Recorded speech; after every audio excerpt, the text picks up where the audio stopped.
Hello, this video is in response to a question that was asked about how I put the nose pieces in the pleated masks.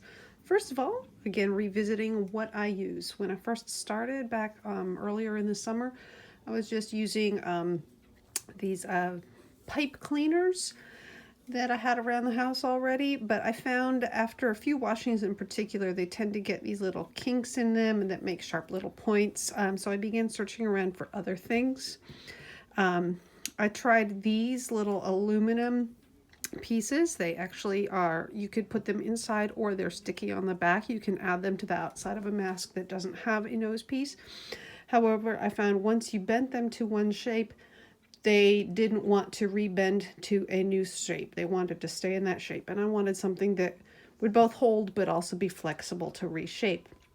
I found these. I get them by the package of 100 on Amazon. I'll put the link down in the video description. I found these to be the thing I like best. It's about 4 inches long. Plastic, has a little metal wire, kind of basically like a really heavy-duty twisty tie. So, how to put them in the pleated mask.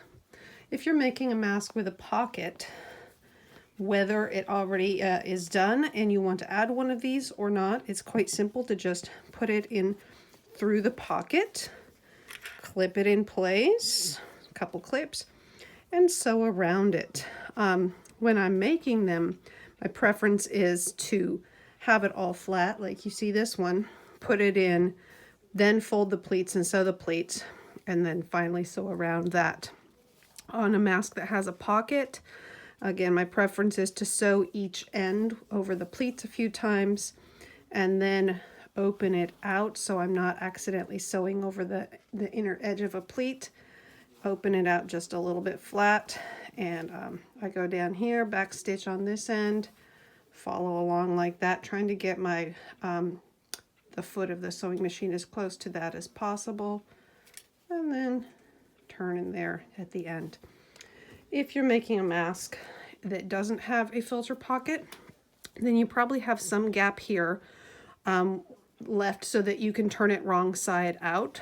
So again, before you put the pleats in, while it's out flat like this, you would simply slip it in, use your clips to clip it in place, then do the pleats. And on this one, my sewing system is I start on this edge here where the gap is that I use to turn things wrong side out through.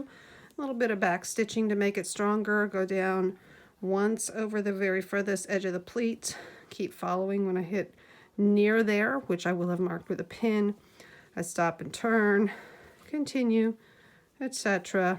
And then once I'm done, I go back and restitch over the pleated ends one more time to make that more secure. This mask here that I'm making is a little bit different because I'm going to put these sleeves on each end once the pleats are in place to thread one piece of elastic through, instead of having these, which I make adjustable that can be tied to the preferred length, or many patterns have just one piece of elastic that is sewn in like that.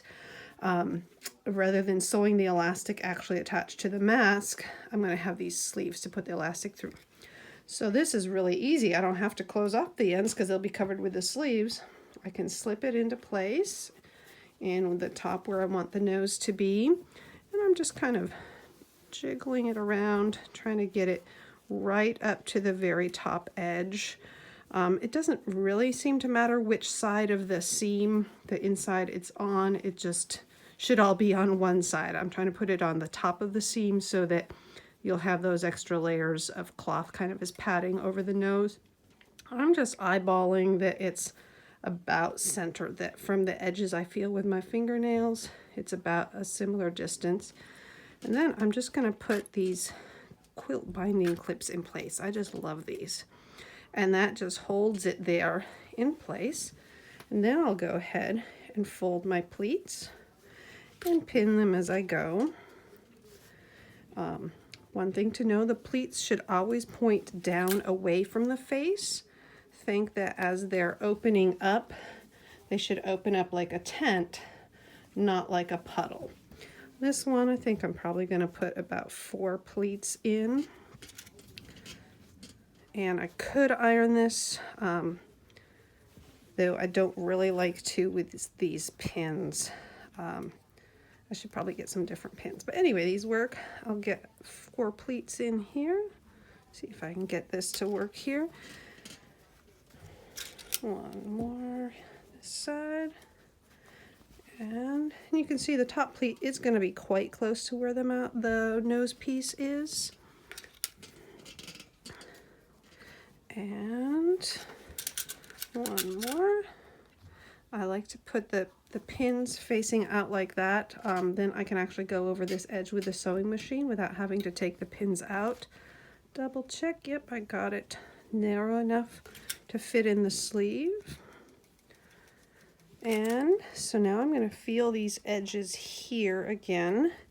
And I'm just going to mark myself a little start and stop. It's best to go a little bit past. Give yourself like a 1/16 of an inch on either side is helpful. Then what I'll do, I'm simply going to sew over each of these edges. Just leave the pins in, sew over the edges, then put this, which by the way, it's a 3x4 piece. You can see 4 inches this way, 3 inches that way. Fold each edge over and iron that flat. Fold in half, and then each half towards the center. And you've got a nice sleeve. You can slip elastic through, change the elastic out if it gets old or frayed or discolored, or take it out so that it doesn't go through the dryer and get ruined by the heat. So as I said, I'll go over this edge, put this down, and then I'll just do one seam like that takes care of both.